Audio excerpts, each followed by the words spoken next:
Hi there, you are listening to the Guitar Speak podcast. My name is Matt Wakeling and this is the show that I produce in Sydney, Australia. Now the show has two very distinct types of episodes. The first are our deep dive interviews with leading guitarists and guitar figures from all around the world. And the other type of show I produce is the Iconic Albums series. And for that I am joined by my friends Rhodes and Gabor Josika, two professional musicians that are just a great hang, and we talk about some of the most influential guitar records in our collection. Today's episode is brought to you by Fretboard Biology, the comprehensive online guitar course put together by Joe Elliott, the ex-head of guitar at the world-famous Guitar Institute of Technology in LA and the McNally Smith College of Music. Not only is Joe a world-class educator, he is a fantastic guitar player. Here's a few words from Joe about the course. If you're tired of wading through hundreds of random guitar videos and just want to become a better player, Fretboard Biology is your answer. Fretboard Biology is a self-paced, college-level program that'll give you the right instruction, in the right amounts, and in the right order. You'll learn the same information I taught to thousands of other guitar players over 30 years of teaching in top music colleges. If you want to make real progress with your guitar playing, then sign up for a free 7-day trial at fretboardbiology.com. All right, Iconic Albums number 15. I'm joined by my friends Rob Rhodes. Hello. And Gabor Josika. Hey. And we talk about iconic guitar records. Gabor, it's your turn this week. What have you brought for us? I brought what I consider a real feel-good album to me. It's a feel-good album. It's Sky Blue Sky by Wilco. And now that was released on May 15th, 2007. It was their 6th studio album, recorded by TJ Doherty in Wilco's own studio called the Wilco Loft. Now, if you get a chance to, on Instagram, check out The Loft Chicago. So all one word, The Loft Chicago. It's the official Wilco Loft Instagram page. The gear is insane. If you're a gear nerd and you like old vintage cool-looking gear, really well photographed and stuff. It's insane. They also have a Instagram page called Fonts of the Loft. So it's fonts _of_the_loft, which just shows all the, and a lot of them are really cool sort of Art Deco logos of all the vintage gear. Oh, nice. It's guitars, keyboards, organs, you name it, right? And then they have another page called Loft Relic Guitar Straps, with all underscores in between as well. They make one-off guitar straps out of old things that you can buy. Anyway, that is cool. Like a little fun fact. But yeah, the Wilco Loft. So it's there. Basically, they bought after a couple of albums prior. They bought an old studio in Chicago called The Loft, and renamed it the Wilco Loft, and that's basically where they keep all their gear. They recorded everything there since. You can. They also sleep there and live there while they record. So yeah, it's pretty cool. Check out that Instagram stuff. So I really like this album. I picked this album. It was the first album that I got into with Wilco. It was also the first album that featured the full current lineup of Wilco. So there's been many changes prior. There were different guitar players, different drummers. I think the only two original guys are the main singer Jeff Tweedy, and the bass player. Everyone else is different. But so that album, Sky Blue Sky, was it featured the current full lineup, and it's been since 2007. So they've been doing it for a while, which introduced Nels Klein on guitar, who's one of my ultimate guitar heroes, I got to say. Yeah. And also Pat Sanson, who's a multi-instrumentalist who plays guitar and keyboards on a lot of the albums. So they joined for that album. It was an album that just prior to that album, the previous album, Ghost in the Machine, not Ghost in the Machine, that's the Police. Ghost is Born. Wrong Ghost. Ghost is Born won them a Grammy. And for Best Alternative Album, they became quite a big band, especially in America. But between A Ghost is Born and Sky Blue Sky, Jeff Tweedy, the main guy, basically the singer, songwriter, guitar player, went into rehab. He was struggling all his life with migraines and started getting prescription medication from a young age to help him with the migraines, and got hooked on that. And he wanted to get rid of that, basically, the constantly being on drugs kind of thing. So he went on a sort of lengthy stint in rehab to get rid of that prescription addiction. And he also stopped smoking, which he said in some interviews was almost worse than trying to give up the prescription painkillers. So when it came to recording that album, he was quite afraid. He was a bit worried about, can he still write music without being in that sort of drug-induced state? And he also wanted to kind of, the way he felt and how his whole life was, he wanted to kind of go into a slightly different direction. Because if you listen to the previous albums, they're very alternative albums. It is sort of, not as folky as this album. This album's quite folky, and so he wanted a more stripped down album, less experimental than especially the two prior albums, which were quite big for them.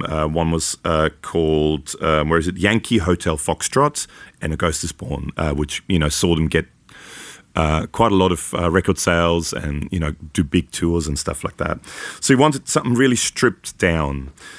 He wanted to record the way his heroes, like bands like the Beatles and Beach Boys and Rolling Stones, recorded, where they were all in a room together as they were recording with minimal overdubs, pretty much just recording, working the arrangement out as a band, performing the arrangement as a band, and then doing very small overdubs later on. And he also lyrically, he wanted it to be a much more direct album, so less riddles and metaphors, very direct lyrically. So complete departure. And he also wanted more involvement from the other guys in the band, because up until then, he was basically the main songwriter. He came in with finished songs, and then there was just production put on top of it. But the song, he was the main guy, and he wanted to share it more with the band. So more collaborations, sort of now, especially having Nels Klein in the band as well, who's done quite a lot of work in the past as well prior to joining Wilco. He wanted them to be more, part of the songwriting process. So they recorded in the loft. They all kind of stayed there while they were recording it. It was a fairly quick recording process. The songs, usually they recorded them in a day. So they sat down together, worked out the songs, worked out the arrangements, ran through them a bunch of times, recorded it live, did a couple of overdubs, done. Cool. So the recording process was fairly quickly. It was a fairly quick recording process. There's a really interesting video, actually. I bought the CD. I'm an old fart to buy CDs, but I have the CD of it, and I've got the deluxe version, which has a DVD on it as well. But the DVD, you can watch it on YouTube as well. It's called Shake It Off, and it's basically them in the Wilco Loft talking about the recording and talking about the songwriting and talking about the album. So it's quite an interesting watch, actually, to watch that. If you want to find out more about why he wrote certain lyrics and all that sort of stuff, and see them in that building, and and playing some of the songs live. Now, that's basically sort of the background of the album. Now, have you guys ever heard of Wilco before I mentioned this, or have you ever really listened to Wilco or Nels Klein for that matter before I mentioned this for this? I knew Nels Klein more from his solo stuff and some of the more experimental collaborations that he's done, which is really super cool and noisy. Yeah, and I knew a little bit of Yankee Hotel Foxtrot, which I think you said was sort of like quite a big sounding record and had a big commercial success. But really, I don't know much Wilco at all. That I've just explained it in 2 paragraphs. But I so enjoyed this record. So it's such a feel-good album, isn't it? Yeah. It's such a great, pretty album. What about you, Rob? No. So this is 2007. I was living in Clovelly at the time. Yeah, man. I was kind of in original world at that time as well, playing like a lot of original gigs around town. And it's weird at that time. I tried to go back because I remember seeing Wilco.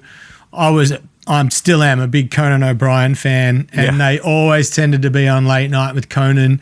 And I think they also went on Letterman semi-regularly too, because, you know, David's pretty much in touch with what was going on all the time. Yeah. But at that time I was listening to like John Mayer's Continuum, The Evolution of Robin Thicke, Dixie Chicks record. Cool album. Even Keith Urban, the record that year, Maroon 5, Velvet Revolver. Prince had 2 records within a year of one another, and Silverchair had Young Modern. So there was so much music happening that kind of roots-based kind of American alt country thing wasn't really piercing through to the channels that I was switched into.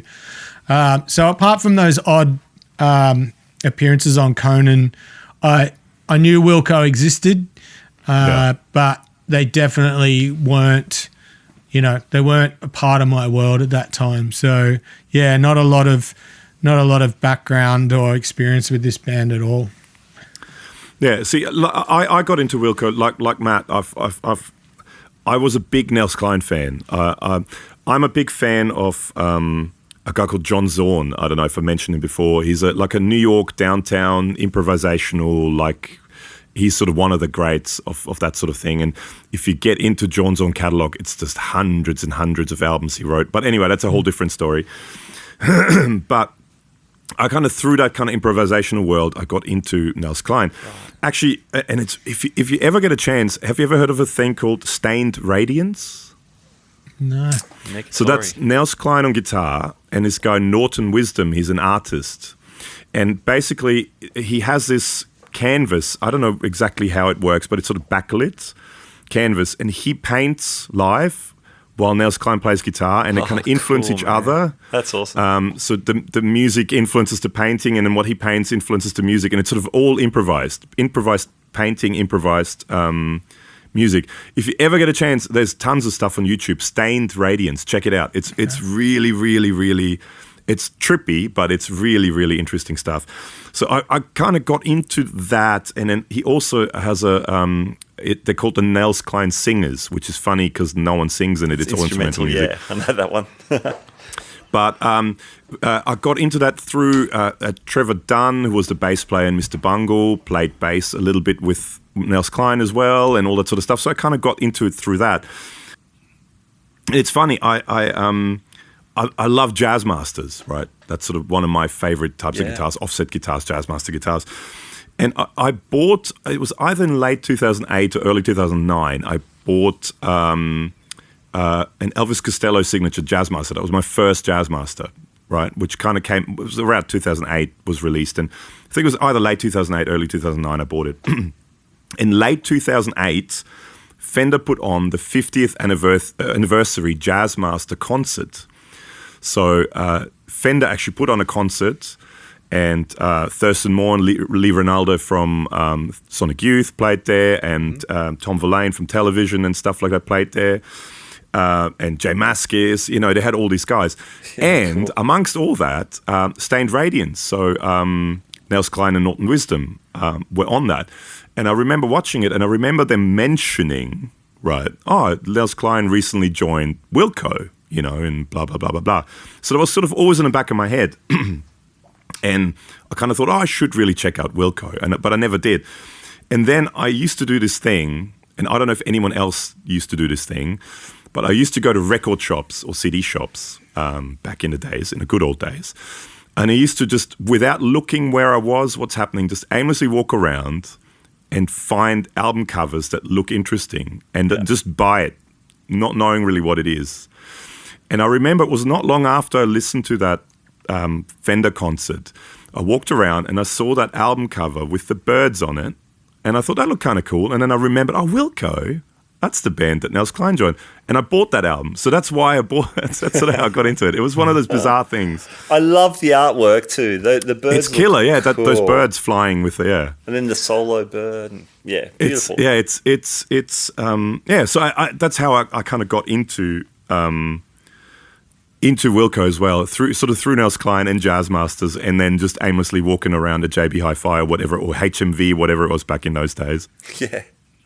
Did any of you guys ever do that? Yeah, I reckon I did that. We had a local record store in Ingleburn, owned, by just a local businessman, Glenn Pashley, and I would just go there of an afternoon and chat away to him, and I'd flick through the CDs or the cassettes, and I go, "Oh, can I hear this one?" And he would basically demo everything for me, and I would just go, "Boom, put this one on now, put that one on," and then I'd walk out with 3 or 4 of them and go, "Oh, next up, put that one aside. I'll come get that one after next week's payday." So yeah, definitely did that. And then there were the listening stations at Utopia and HMV that you just go up and go, "Oh, I want to listen to that." I think Red Eye as well had listening stations. And that was that's how you bought music, right? Yeah.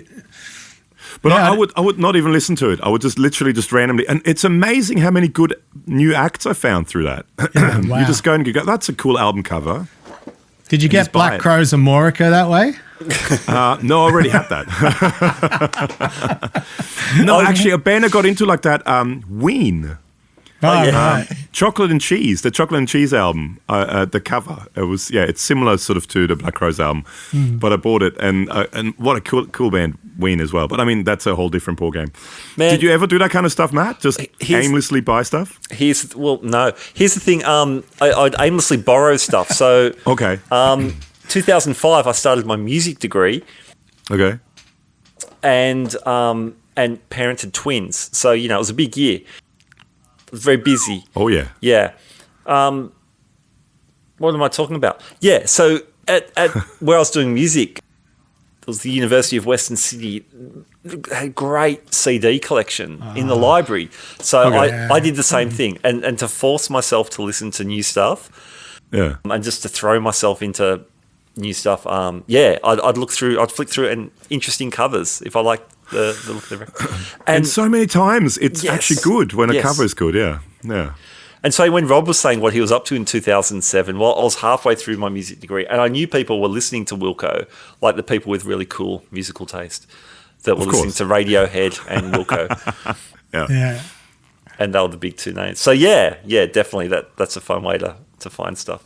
I do that with Spotify now. Like, I'll defend, as much as I hate what they do as their business model, I wouldn't have discovered half the bands in the last 2-3 years without it, because I use it as my record store to demo stuff and then discover these new bands. And it would be impossible to do this show without Spotify or something like that, because who can get hold of all the CDs? YouTube. There is that. But then I go and buy, if I like something and I really love it, I go buy it on vinyl or even CD. Yeah. Or I have done in the past, just bought it direct off their website with a digital download. Yeah. But to be able to facilitate that, because you can't really go to a record store now and do what we did when we were younger. It's almost Sadly, impossible. no. I can't keep going to the library either. We get on a watch list. Not this guy again. So Matt, what were your thoughts on the album, listening to it? So probably one of your first times listening to Wilco. Yeah, and definitely my first time listening to a whole record. Like I said, I really enjoyed it. I wrote that it was easy to listen to, but not easy listening.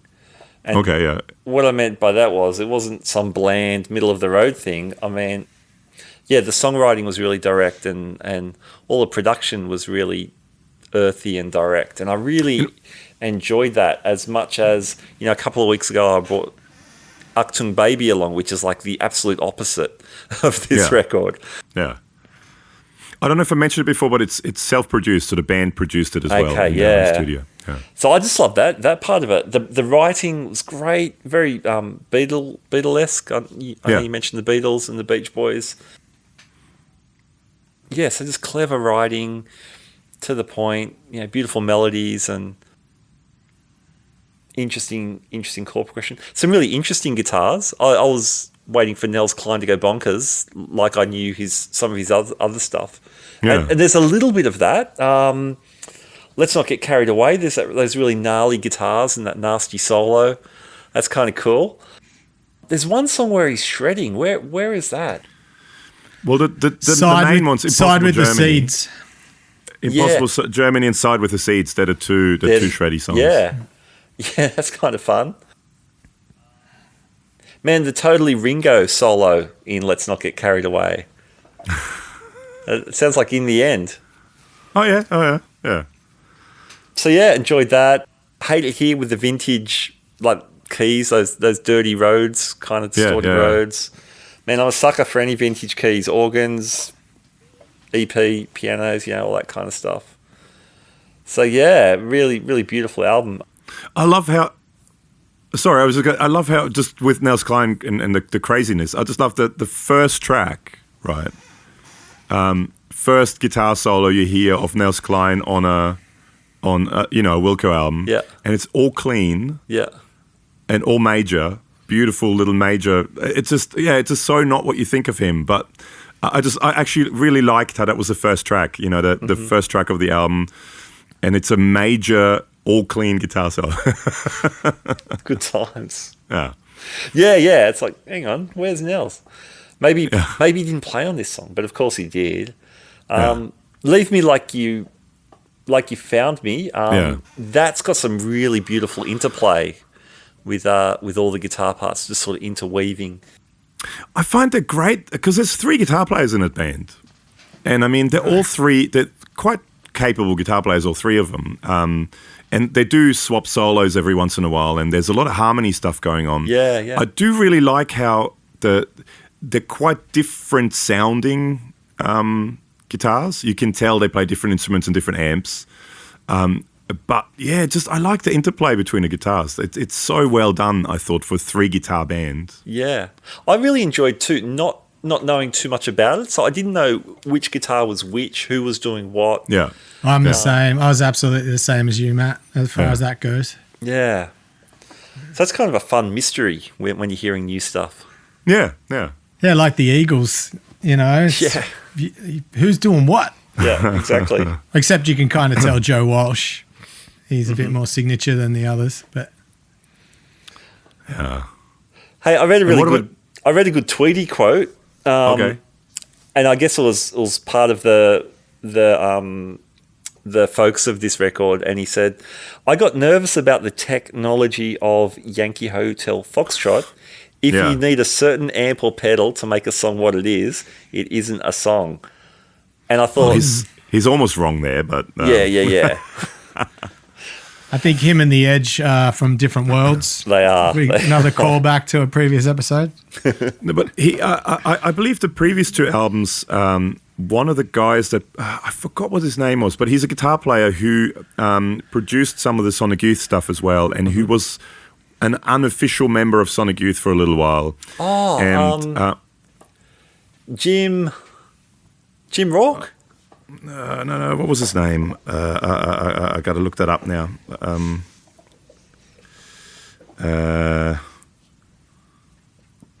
Anyway, I'll see if I can find it. But he produced the prior 2 albums, or co-produced with the band, and he's very layering, very using studio technology. He's very much into. I think the way from what I saw, some of the interviews. The previous 2 albums, Jeff Tweedy basically comes in with a like a folk song almost, and then he kind of twists it and turns it into this kind of alternative thing, where they kind of they almost use the studio to produce and arrange the song. And I think he wanted with this album, and they've done that again since. But with that album at the time, the way he was and the way he felt at the time, he wanted to kind of get away from that. Okay. we're both trying to find the name of the guy. Yeah. I think it's Jim O'Rourke. Yeah, Jim O'Rourke. It is. Yes, it is Jim O'Rourke. Matt, you go to the head of the class. There's only three of us. It's Yeah, well, it's three little desks. Yeah. So, what about you, Rob? What about your experience of listening to this? Look, I listened to it a little bit last night, but then today I went down to Kingscliff by the water and had it in my ears, out in the fresh air with a coffee in my hand. No, and Come on, man. You're killing me. I'm in lockdown. Yeah, I was wearing my mask. Okay, fair enough. Which reminds me, I got coffee all over it and I have to wash it. Yeah, and it was just the perfect setting for what was going on, what they were giving me. And I'll be honest and say probably a year ago, maybe more than a year ago, say 2 years ago, I probably wouldn't have got through this whole album. Okay. But recently, I've really gotten into that alt country. I've gotten into Jason Isbell and Ariel Posen. Yeah. And the more sort of chilled, layered, multi-guitar stuff, Blackberry Smoke, all that sort of stuff. And the more the countryside of the Black Crowes I've kind of been into as well. And it made, especially Jason Isbell and that sort of stuff, made it a bit of a gateway for me to really just listen to this album with an open mind and not bring any of my preconceived so-called musical tastes or distastes to the party. And I really enjoyed it. And I think lyrically, everything was really clear and easy to understand and relate to. And it spoke to me, especially lyrics about housework, because we're all right there at the moment. Oh, yeah. Hate it here. Yeah, that's... Yeah. So for me, just going through the album, because it's kind of how I listened to it 3 or 4 times, like these last 3. They just sat with me for a couple of days. Impossible Germany.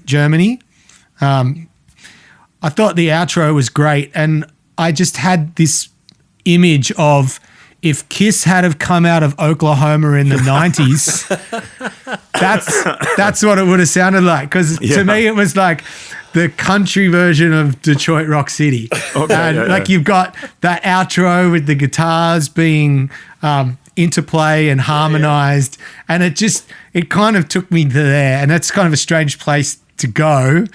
But it just immediately, my imagination just went, imagine like Kiss in, leather boots and flannelette shirts, rhinestone outfits, with SGs and little Class A single-ended amps, and that was fun to imagine. Organically sourced coffee or something. Yeah, like hemp vests and.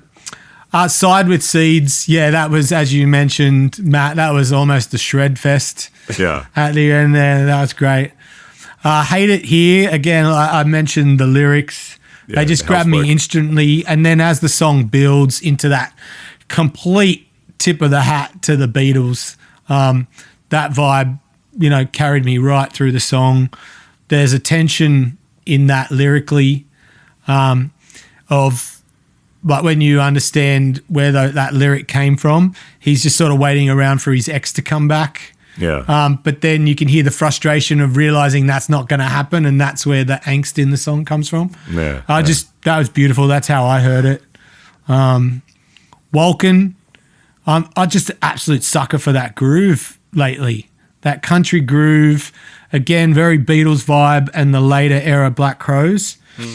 The layered guitars with the slides and open tunings, like a lot of that. Funnily enough, that'll come later. No open tunings.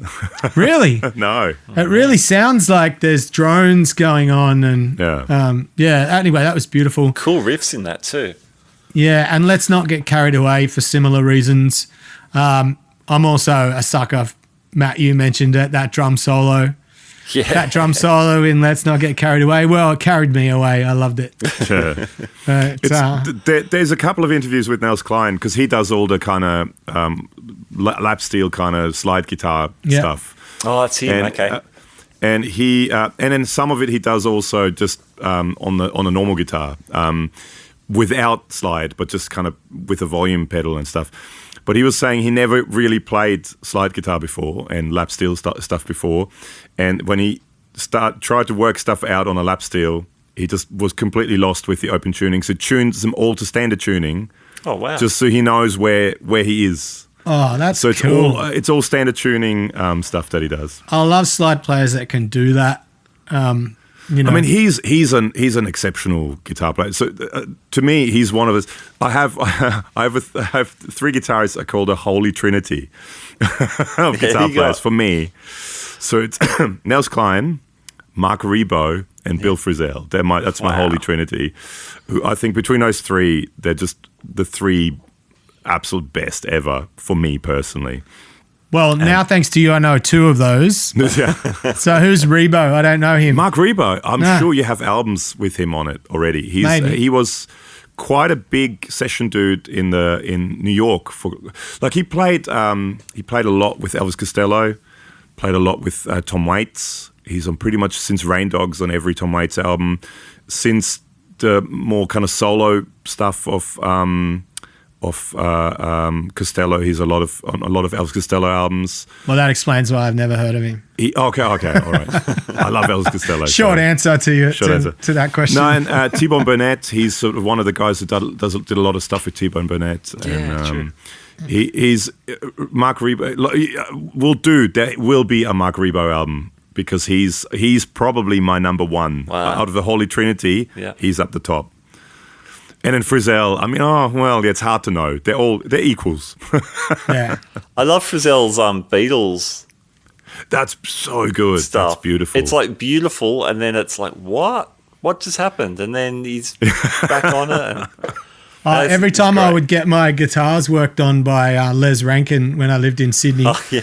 Shout out to Les. Les is awesome. He'd put Bill Frisell on in the background quite often because I'd almost spend the whole day. I'd take 3 or 4 guitars at a time and spend the whole day with Les. It was one of the things I would really look forward to and one of the things I miss. But yeah, he introduced me to Bill Frisell. He's a big fan. There will be some Frisell.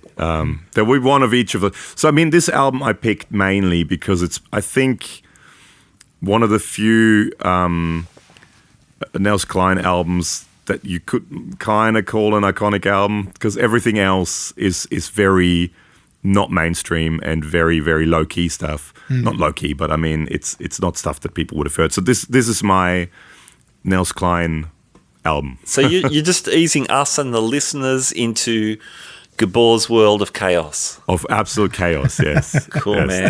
There will be some chaos. It's like the boiling crab in the saucepan, just slowly but surely.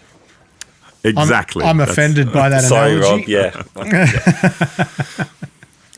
The boiling broccoli. I have a good sense of humor too. Yeah. Cool. Well, I mean, song-wise for me, I love Either Way. I love that, like I said, that, and it's Nels doing it. It's that clean major, all in a major key guitar solo, first song on the track. What's the first song called? I wrote down the names for everything except for the first song. I just wrote Either Way or Either Way. Oh, okay, yeah. And that's got the really sweet strings in it as well, hey? Yeah. Yeah, lovely. It's a great song. You Are My Face. I mean, we'll get into all that stuff as well, where he uses 12-string Jerry Jones guitar on that. Impossible Germany. So Impossible Germany was a song that Jeff Tweedy wrote wanting to showcase Nels Cline as a guitar player. And it's just great. The other, Jeff Tweedy and Pat Sanson playing that sort of harmony melody part all the way through. Actually, it's interesting that because they swap who does what. Really? Kind of melodic kind of lead parts in the first verse is Pat. Nels plays these sort of eighth note chords in the background. And Jeff Tweedy does a more kind of strumming straight chords thing.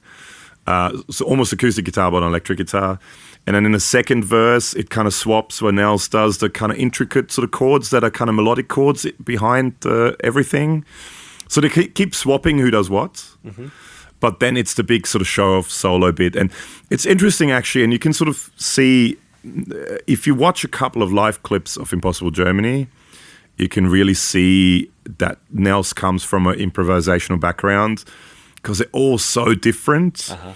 It starts off kind of the same, and then there's bits, I guess, that go into certain melodic bits so the other guys know when to go to the next part. But it's everything he just totally improvises and very, very different vibe solos if you listen to a bunch of different live songs. Same with Side with the Seeds. It's got a, kind of one of his shred kind of songs. The title track, Sky Blue Sky, it's another one I really, really like. And I think just such a beautiful lyrical song and really puts you in a place. And it's a song that Jeff Tweedy wrote when he was a fair bit younger, many, many, many years ago, he was saying in the interview. He was driving back home to his hometown, which is a small, very small town outside of Chicago. And his hometown has this big, long main road that basically divides it into, I don't know, east and west, north and south, whatever it is. But it's a big main road that completely divides the entire town. And he came back from, it's a really long car trip, and he could see his house, but he was on the other side of Main Street and there was a parade on. And you just had to wait because you can't get through. There's no way to get around, basically, unless you do like really long round trip. And so the whole song is about him sitting in a car waiting. There's a parade, and you can hear these songs, and he kind of they sound familiar, but he can't quite place what those songs are that the brass band plays. And it's really hot, but it's raining, so you got to have the window open and the rain comes in. It's such a visual song, like when you listen to the words. And again, it's such a feel-good song. Like, you know, I'm usually into kind of dark music with, you know, lots of tritones and stuff like that. And this is just pretty and happy, and it's just, I don't know why I like it so much. And then, I mean, there's tons of other songs, like you guys were saying. Should we have a little word from our sponsors? Sure. And then come back and talk about gear, because that's a whole podcast on its own.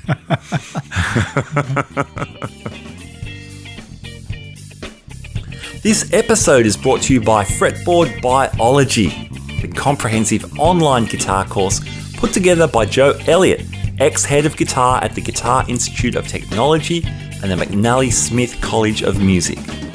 I was one of the beta testers for the course and can say, as a music educator, I was really impressed by the logical sequence of learning. The course has also been endorsed by players such as Brett Garsed and Greg Koch. For more details, check out the links in our show notes. All right, Iconic Albums number 15. We're looking at Wilco's Sky Blue Sky record, Gabor. We're going to talk about gear. All right, now strap yourselves in, folks. Jeff Tweedy, apparently from a lot of interviews you hear, and if you go and check out the Wilco Loft Instagram thing, the gear is insane. They have a place, and apparently he's a massive collector of guitars and amps and everything. So to know exactly what they used on the album is not that easy to work out. There isn't really any information on it. It's their own studio that did it, where, you know, in their own bit. Sure. I'm just sort of going by what I, you know, read in interviews and stuff like that. So the easiest guy pretty much is Pat Sanson, because he pretty much plays a couple of Telecasters and he uses Reeves amps. Now, I know very little about Reeves amps, but that's pretty much all he uses. And he has a fairly small pedal board with like a couple of delays, and he uses a hot cake mainly for distortion.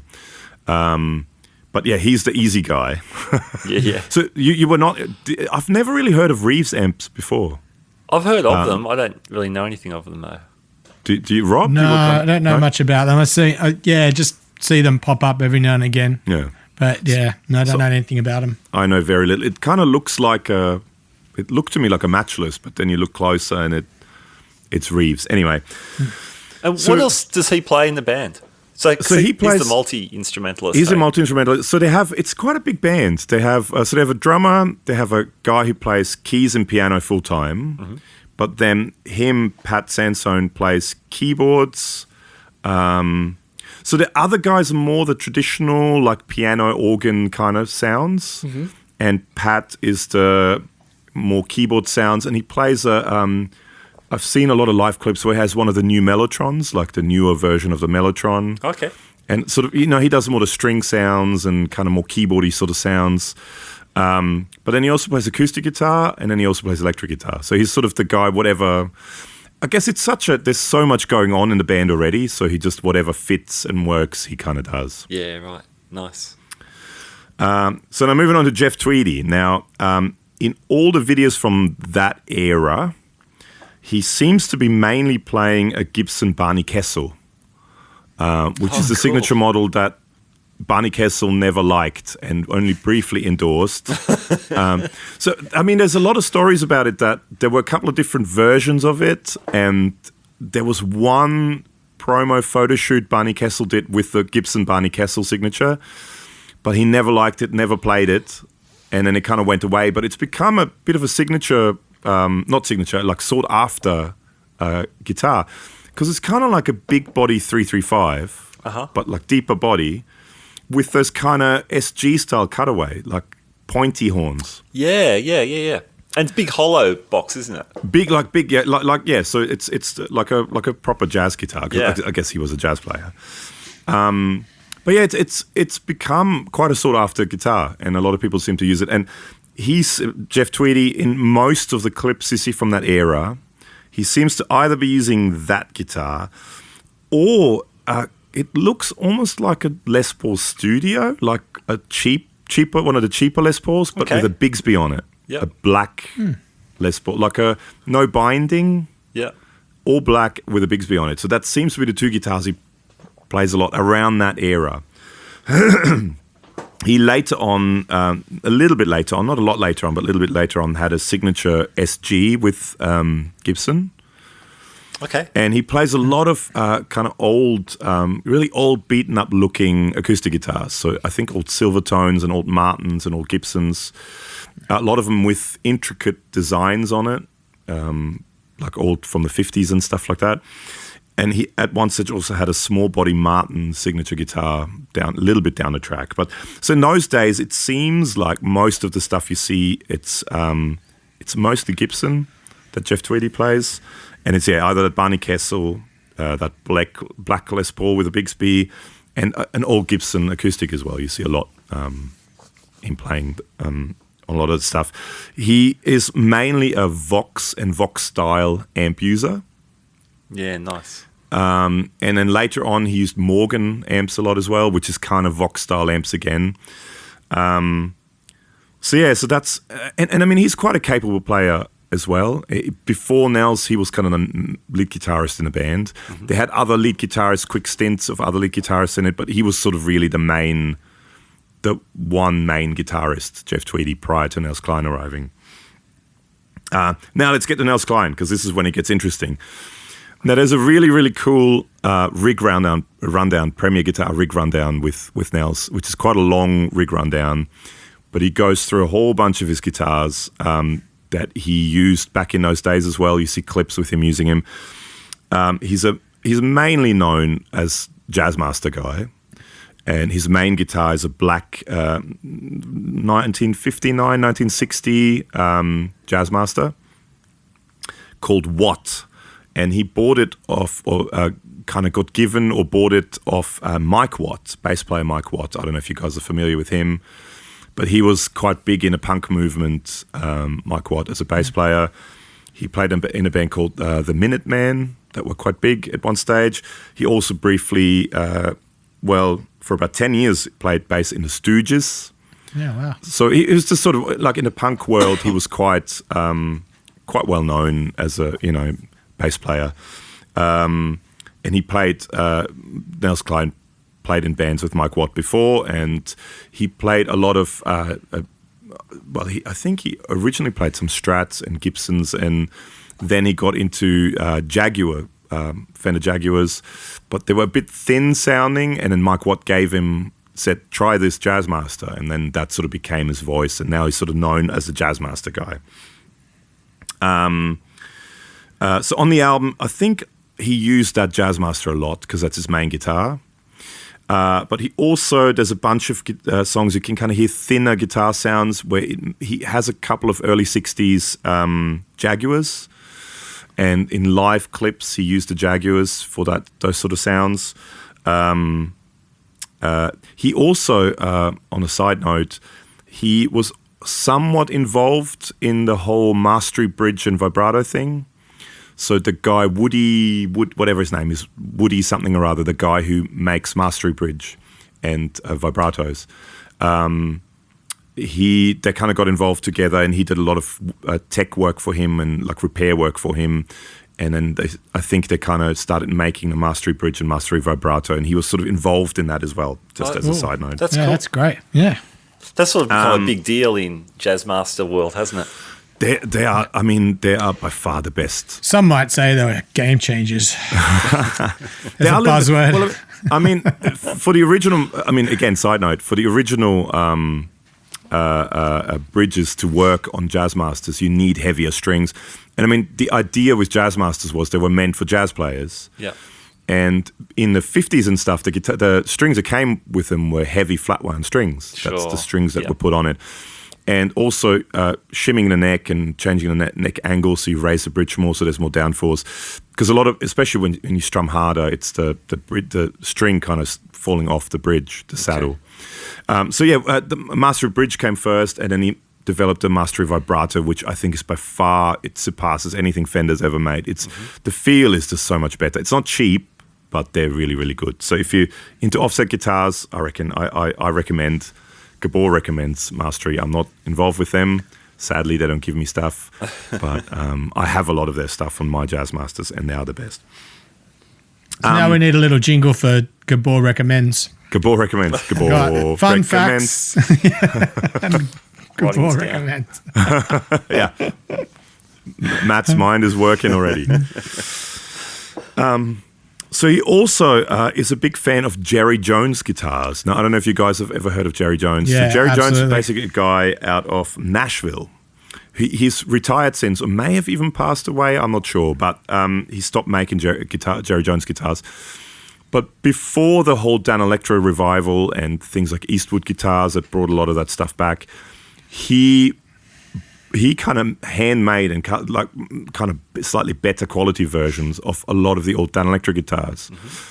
And he sort of brought that kind of back, and Nell started collecting Jerry Jones guitars and has a whole bunch of different ones. There's, again, if you watch the rig rundown, he has some interesting, quirky guitars.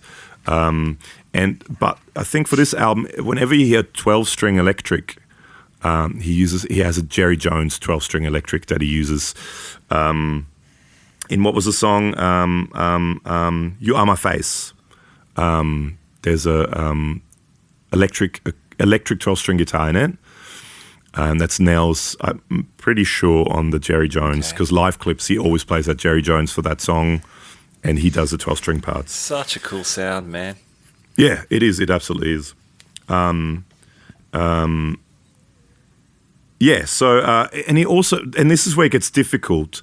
He has always, he's said in lots of interviews, whenever he toured a lot with different acts. He played guitar for different, the Jolene Fibbers. I don't know if anyone's ever heard of that. That was sort of one of the slightly bigger bands that he toured with. Anyway, he did a lot of work with a lot of different people and did a lot of touring, and did this thing where he always used to go and find junk shop guitars, and he called them junk shop guitars.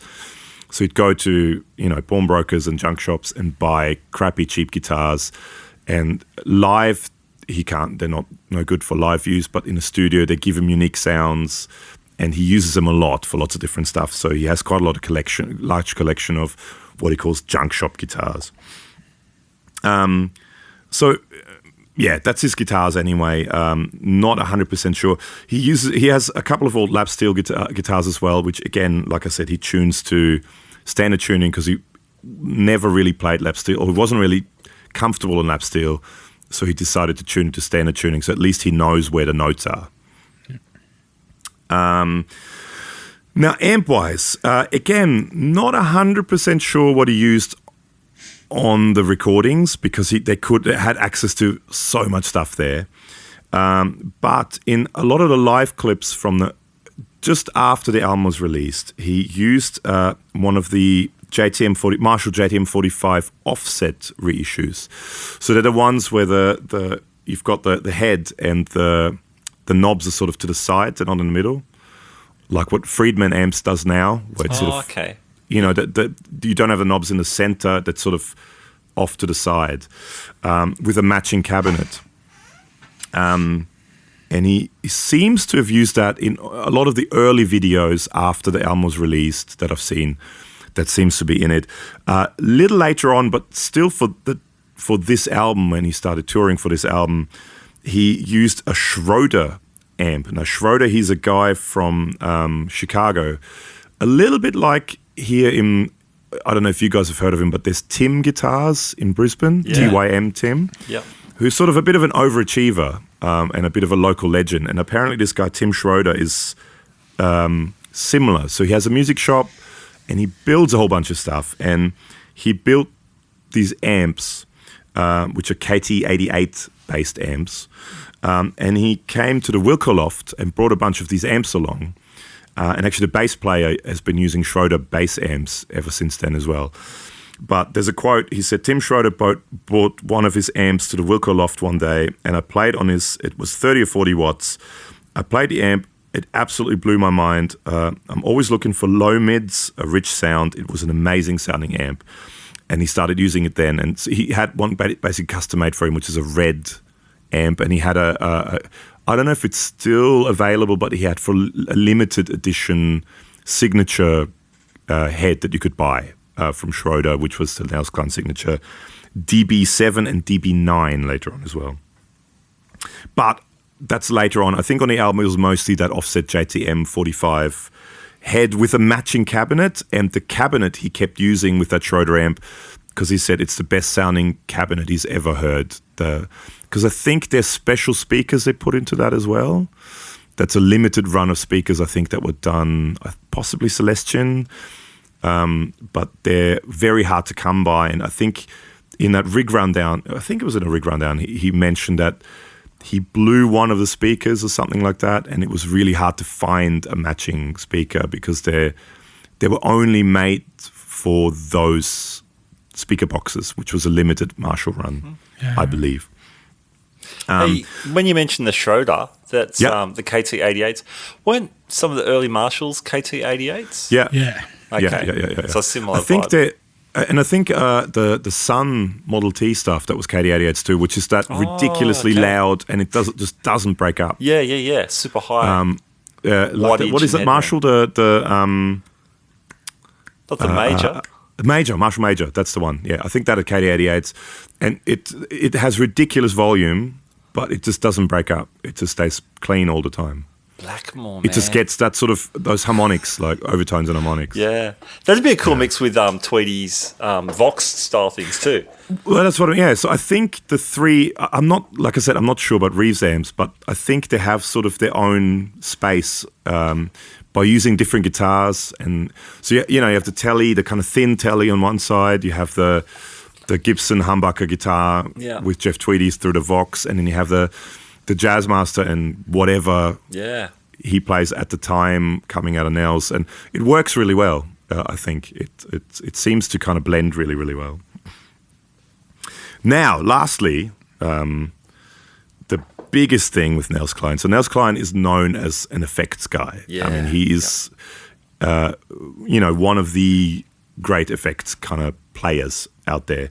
Now, again, it's sort of hard to know what he used for these particular recordings, because he's one of those guys. Actually, if you watch some of the shows they do on shows like Letterman and Conan and stuff, he doesn't actually often bring the whole humongous pedal board in. He just brings in a couple of small pedals that suit the particular song. Right. So you never quite know what he may or may not have used. But he's been a long-time user of the Concenter, and there's lots of interviews where he goes, I can't believe people pay this stupid amount of money on it. Yeah. I bought mine for $100 secondhand or something like that. And he has a couple of them. Also, Digitech Whammy pedal, he's been a long-term user of that and does some really interesting stuff with it. The Zivex Fuzz Factory, from very early days, I think he was one of the very early users of it. I think he said in a lot of interviews, it's a pedal that can give you beautiful fuzz sounds and absolute chaos, all within just a couple of knob tweaks. Also, one of his favorite modulation effects is one of the original Boss VB2 vibratos, because he likes things wiggly. That's the thing. Again, I think it came from the Rig Rundown. He likes wiggly things. But I mean, he's used just about every pedal under the sun. Crowther Hotcake, again, also he uses that a lot, which is a killer pedal. Rat or Rat style pedals. Delays, he loves just a Boss DD3. That's one of his favorite delay pedals. But then one of the things he's really known for, and you can hear on some of the songs, if you watch it live, like sometimes I think the bits, you may think the keyboards play those bits, but when you watch it live, he uses one of the old original Electro-Harmonix 16-second delays. Oh, okay. Yep. And I think he got into that through Bill Frisell. Yeah, right. Because I think they were friends, or are friends. And what's different with the original ones to the reissues is it always records. So you don't have to press record and then it records, like using it as a looper kind of thing, because that's sort of what a lot of people use it for. Yeah. Because you have 16 seconds of looping time, basically. That's nowhere near enough. No, yeah, well. I need minutes. That's weak. That's weak. So this is in the early days of looping, right? Yeah.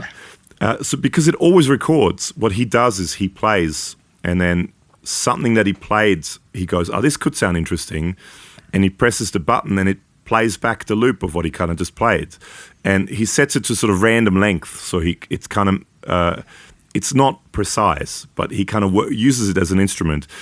And then he will reverse it or half speed it or double speed it and layer stuff on top of it. And it gives you these kind of strange, out of time sometimes, or mostly out of time, kind of strange soundscapes that sort of sit in the background often to the playing.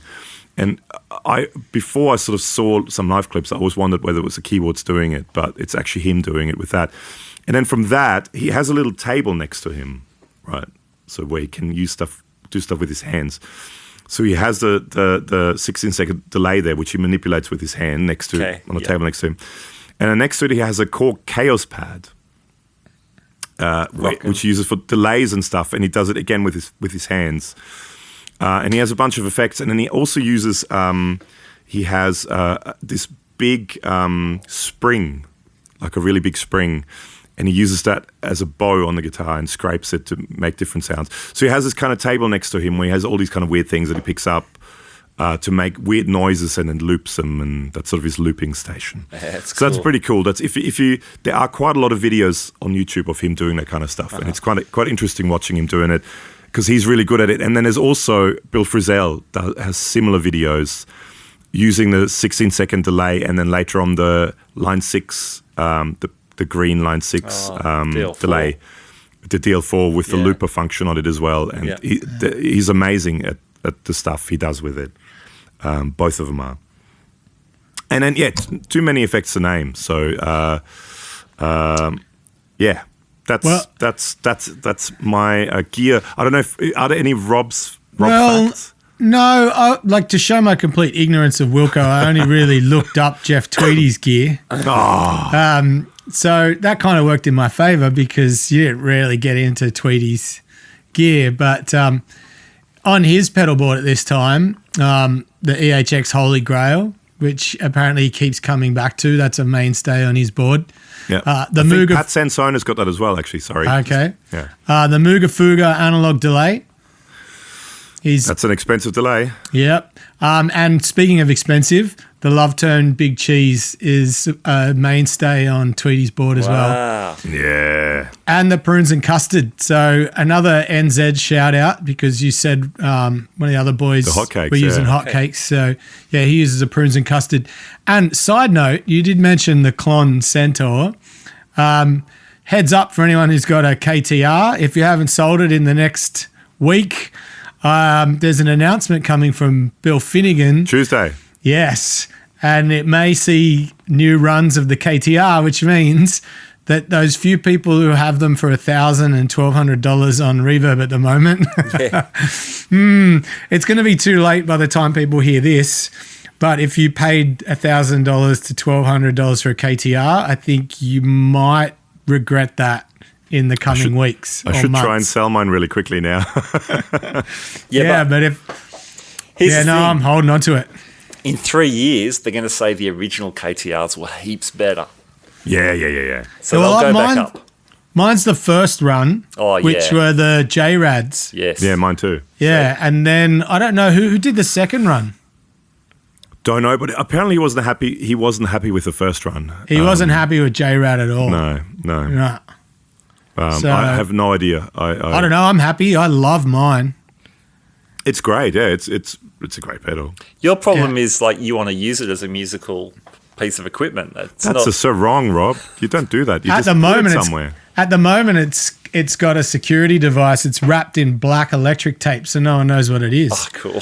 Because someone told me that people have been eyeing them off on guitarist pedal boards, so I've just given it away for anyone. They get stolen now, but it's actually in the loop in my looper now and it's boosting my lead channel.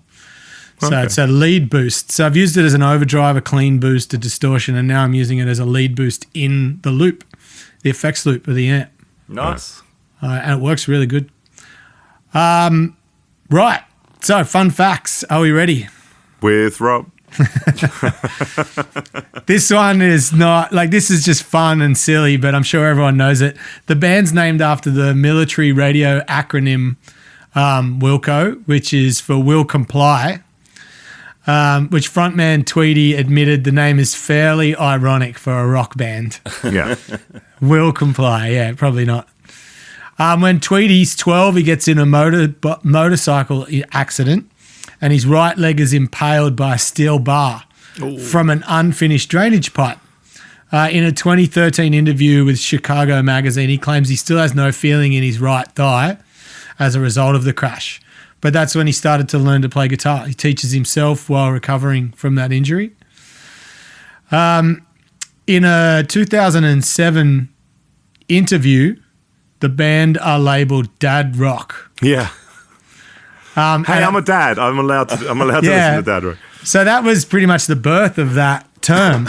Yeah.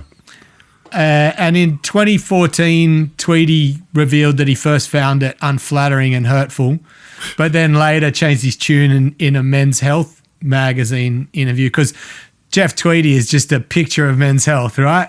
Yeah, absolutely.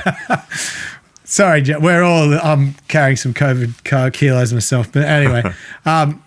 Recently he had a revelation about that, and he said when people say dad rock, they actually just mean rock. Yeah. So he goes on to say he doesn't find anything undignified about being a dad or rocking. So He's on the money there. Exactly. Yeah. And a fun fact about the clip for Dawned on Me, the original cartoonists of the Popeye cartoon, they came out of retirement after 30 years to hand draw it. Oh, wow. Yeah. Nice. And my final fun fact for this evening, this morning or this afternoon, depending on how you're listening. That's right. Yeah. Or where or when. The drummer, Kotchke, is it? Yeah. Koch. Glenn Kotchke, I think. Yeah, he is a classical composer and has released 4 solo classical albums.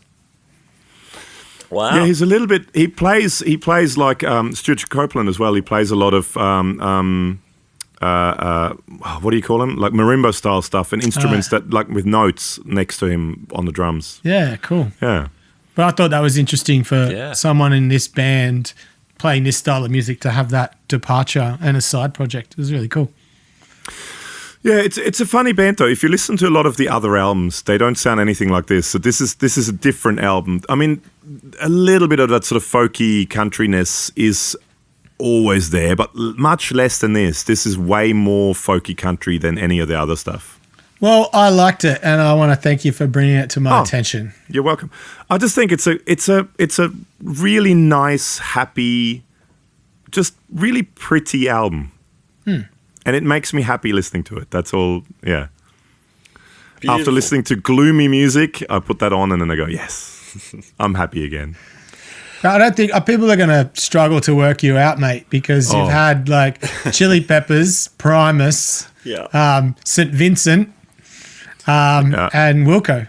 Yeah. And wait another 3 weeks. You'll be surprised what you hear then. Oh, and the Police, of course. I forgot the Police.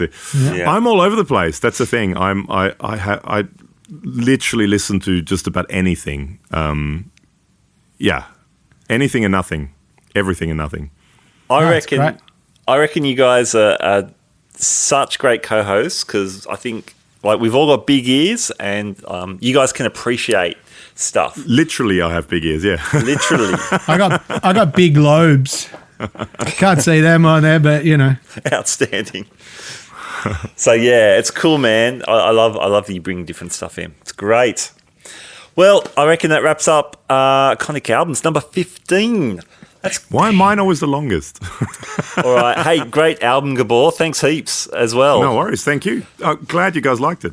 Yeah, thanks, man. Definitely. Gabor, where can we hear more of you talking about stuff? Well, if you really, really want to hear me talk even more, we do. Then you can go onto YouTube and write lots of words with no gaps in between it. And the words are super fun, awesome, happy, time, pedal, and show. Without the end, just pedal show. Link in the show notes. Thank you. Yes, and that's where you can find me, and sometimes me on my own, and sometimes me with Alex, my friend Alex, and we review pedals and actually plugins as well. Should mention plugins. Oh. And amps and guitars and all that sort of stuff. Yeah, super fun, awesome, happy time pedal show. That's me. Cool. Thanks, Gabor. And Rob? Well, my main gig living in the 70s is grounded at the moment, like everybody else. But so you can just find me, Rob Rhodes Music, YouTube, Facebook, Instagram. Awesome, man. And you are killing it in the lockdown gig from home scene. You are. I have been very lucky. I've got some corporate friends that, I've been doing some Friday afternoon get-togethers online and doing live streams and interactive shows. And, we've got to do something. Otherwise, the chops go to waste. My voice grows cobwebs and I start to become and feel irrelevant. Well, you are smashing it, man. Definitely. Thanks. All right, fellas. Hey, thanks so much. It's always heaps of fun. Catch you next week. Thanks, Matt. Thanks, Gabor. All right, there we go. Another Iconic Albums, and there are plenty more to come. So stay tuned. In fact, stay subscribed if you haven't yet. You can catch us on Apple Podcasts, Spotify, Google Podcasts, pretty much anywhere you pod. And of course, our one-on-one interviews continue as well. Next week, we've got the amazing Taka from the Japanese post-rock band Mono. That's a super cool interview. You're going to love that. So subscribe to the show. Hey, my thanks to Rob and Gabor for joining me again. And my thanks to Fretboard Biology, who have been excellent sponsors for quite a while now. Please check out the links in the show notes. All right, my name's Matt Wakeling. You've been listening to the Guitar Speak podcast. And in the words of the shredding genius Michael Schenker, keep rocking, keep on rocking. Keep on rocking indeed. I'll catch you next time.